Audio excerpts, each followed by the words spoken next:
सेवा स्थायीकरण और वेतन बढ़ोतरी की मांग को लेकर झारखंड के लगभग 7,000 से ज्यादा अनुबंध स्वास्थ्य कर्मियों का आंदोलन लगातार जारी है।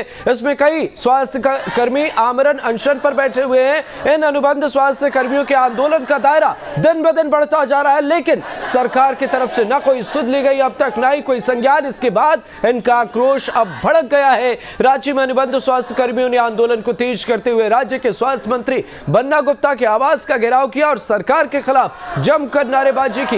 रांची में आंदोलन कर रहे इन अनुबंध स्वास्थ्य कर्मियों से हमारे संवाददाता सूरज कुमार ने बातचीत की। आपको सुनाते हैं क्या कुछ है इनकी मांग, क्या कुछ कह रहे हैं और हालात कैसे। अपने नियमितीकरण की मांग को लेकर पिछले 1 महीने से राज्य भर के हजारों स्वास्थ्य अनुबंध कर्मी हड़ताल पर हैं। कई दिनों से ये आमरण अनशन पर राजभवन के सामने बैठे हुए थे, लेकिन कल इनके मंत्री से वार्तालाप थी, लेकिन मंत्री वहां पर नहीं पहुंचे। इसके बाद ये उग्र होकर खुद ही स्वास्थ्य मंत्री के आवास का घेराव करने के लिए यहाँ पर पहुंचे हुए हैं। आप ठीक हमारे ठीक बगल में स्वास्थ्य मंत्री बन्ना गुप्ता का आवास है और ठीक बाहर में देखिए हजारों की संख्या में राज्य भर के स्वास्थ्य कर्मी, ये सभी अनुबंध स्वास्थ्य कर्मी हैं, यहाँ पर जुटे हुए हैं और लगातार राज्य सरकार और राज्य की स्वास्थ्य मंत्री के खिलाफ नारेबाजी कर रहे हैं। और पूरे प्रदेश में अगर हम बात करें तो लगभग 7,000 अनुबंध स्वास्थ्य कर्मी इस वक्त हड़ताल पर हैं। ऐसे कई लोग हैं, हम उनसे बात करने की कोशिश करेंगे और जो भी इनकी मांगे हैं, इनकी क्या मांगे हम जानने की कोशिश करेंगे। क्या कुछ मांगे हैं आपकी? हमारा तो एक ही मांग है कि हमको परमानेंट किया जाए बस, और यही कहेंगे हम कि हम इनकर का गलती है, तो इनके सेवा दिली 15 साल 16 साल 18 साल का गलती कर रही, कौन सा गलती कर रही कि इतना बड़का दंड और सजा हमके रोड में बैठे ले तो इन छोड़ दे है, कौन सा गलती कर रही। तो इनके सेवा दिली वही हमारे पाप होलक कि हम 16 साल नौकरी कर ली, वो हमारे पाप होलक कि हम स्वास्थ्य विभाग में नौकरी का चयन कर ली, ये हमारी गलती है।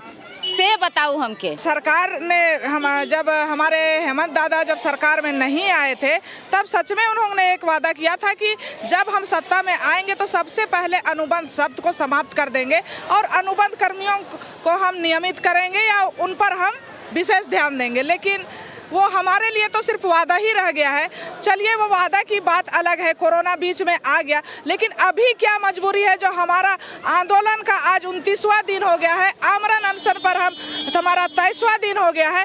बताइए कि कोई आदमी अगर 1 दिन 2 दिन अगर निर्जला रह जाए, भूखे प्यासे रह जाए, तो उनका स्थिति क्या होता है। चलिए आप क्या कहेंगे, आप क्या कहेंगे? लगभग हजारों की संख्या में स्वास्थ्य अनुबंध कर्मी यहाँ पे दिख रहे हैं, मंत्री का आवास बगल में है, क्या कुछ बातें हुई मंत्री से? मंत्री जी तो हमारे सामने आ ही नहीं रहे हैं, अब तो वही बताएंगे कि हमसे उनको क्या मनसा है। हम लोग कोरोना काल में इतना सेवा दिए, पर जब कल भी शाम को ये बात हुआ कि वो आ रहे हैं अनशनकारी का अनशन तोड़वाएंगे, पर वो सामने नहीं आए। फिर आया कि उनके किसी प्रतिनिधि को वो भेजेंगे, वो भी नहीं आए। अभी क्या मंत्री जी आवास में है? अभी मंत्री जी आवास में है क्या? नहीं है। मैसेज आप लोग पहुँचाए थे? हाँ, मैसेज तो उनके तरफ से कोई मैसेज आई? अभी तक तो कोई मैसेज नहीं आई।